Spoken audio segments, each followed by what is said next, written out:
Hello, Brandeis. I'm Congressman Ed Markey, the chairman of both the House Select Committee on Global Warming and Energy Independence, and now the new subcommittee on energy and the environment as well. And I want to thank you for taking part in the national teach-in today. Global warming is the greatest challenge your generation will ever face. These are trying times as we face an economic crisis, an energy crisis, and a climate crisis simultaneously. But there is good news. All these problems require the same solutions: transforming our energy sector, launching a renewable revolution in wind and solar and geothermal power and other renewable technologies. This will be a huge initiative, one that will create millions of new green jobs. However, for it to work, we need new ideas, new technology, and new political willpower. And that's where you come in. Throughout history, it's been student movements that have pushed social change, and today is no different. The National Teach-In is an excellent way to push this dialogue, but rather than me teaching you, I think it's a better thing for the students at Brandeis to teach Congress what they want to see happen. So during a hearing of the Select Committee on Energy Independence and Global Warming on the international impacts of global warming policy, I asked the experts your questions, the ones that you gave me. There's a national teach-in today on global warming that's taking place in hundreds of campuses on college and high school alike all across the country. In my district, Brandeis University has asked me to participate, but rather than me teaching them, I thought it would be important to let Congress hear from the students. So today at this hearing, I'm going to put Brandeis University in the chairman's seat and ask a question sent to me by Matthew Schmidt, who is a sophomore and who heads the Students for Environmental Action at Brandeis. Here's the question. After World War II, the United States played a crucial role in the rebuilding of Europe. Has the time come for the United States to consider a similar role in spreading clean energy technologies throughout the world? Mr. Derringer.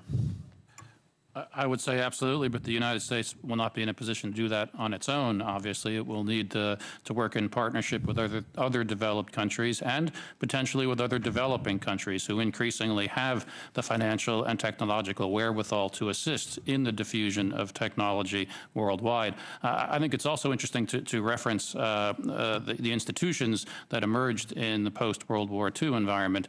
We are now approaching a point where it's time to reconsider the mission of those institutions. And I think that in moving forward on technology to address climate change, it's worth considering reinvention of the Bretton Woods institutions and making this one of their missions going forward so that we can move beyond the traditional donor-recipient model, as Ms. Harbert put it, to a new model in which countries work in partnership to advance the types of technologies we need. Mr. Bradley.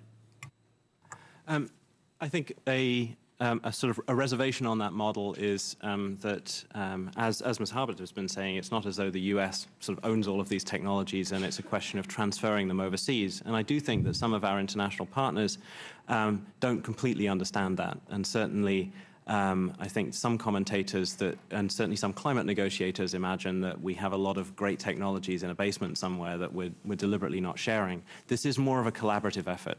But I do think that the model that is going to work and the model that ultimately will invalidate some of the sort of longer projections that we see in models, the thing that isn't captured in models is that we must get to a point where some of the technologies that are going to let us have zero carbon energy really break through to the point of competitiveness.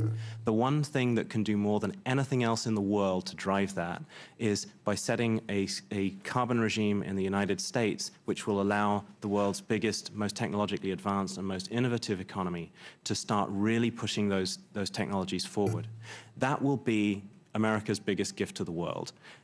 The technologies that ultimately will drive that revolution will come from all kinds of places, but they will come from America more than from any other single place. So does America play a role in a way that looks exactly like the Marshall Fund? Not quite, but does America play that incredibly important core role in driving an energy technology revolution? I certainly hope so. Ms. Harbert. I guess I would make three comments to the wonderful question posed by the student. First, we are investing less in clean energy R&D in this country than we did since the 1970s. So we have not put our money where our mouth is.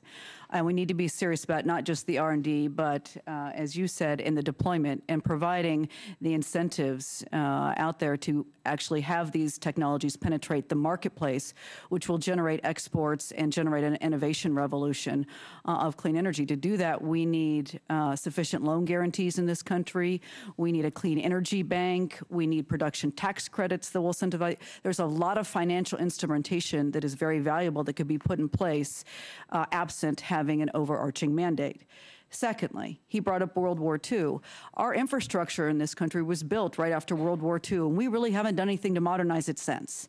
And if we're going to have a growing economy and fuel and economic recovery, we've got to get serious about infrastructure in this country. Otherwise, we're going to have brownouts that certainly would not do anything for our economic recovery. And we can demonstrate huge leaps of technology in our electricity grid since it has not really been modernized since World War II. And that will certainly help with the 1.6 billion people that don't have electricity around the world to have it in the advanced technology state. Last but not least, and maybe the most important, is this question came from a student at a university, and we are not graduating enough scientists, enough engineers, enough math students to actually have the intellectual feedstock we need for the innovative transformation that we need. We need more engineers, we need more scientists, we need more academic institutions that have teachers that are capable of doing that. It starts in pre-kindergarten all the way through PhD. So we've got to get serious about the intellectual foundation of what we're talking about here, because we don't have the people that we need about all these goals that we're talking about. So we talk about importing oil all the time. We're going to be talking about importing all of our intellectual feedstock to fuel this revolution, and that really won't sit well here at home. Thank you, Ms. Harbert, very much. And we thank the Brandeis student for his question. President Kennedy, in his inaugural, obviously uttered that famous statement, "Ask not what your country can do for you, but what you can do for your country." But he also then followed it by talking to the world and saying to the citizens of the world, "Ask not what the United States can do for you, but what we can do together," working for the goal of freedom and progress in the world at large. And I think here we have many countries that will be able to contribute. Germany is the leader in photovoltaic solar technology, and Denmark the leader in wind. And obviously, there are many parts of the world that can play leadership roles, with the United States, of course, as the largest industrialized country, hopefully playing the largest role of them all. And now, more than ever, Brandeis has to show its leadership. Tikkun Olam, heal the planet, heal the world. The planet is sick. There are no emergency rooms for sick planets. We need you at Brandeis to work so that this year we can say that we took the action that preceding generations never took, so that with your ideas, your energy, and your power, we can save jobs and save our planet at the same time. Thank you all so much for everything that you are doing to save our planet.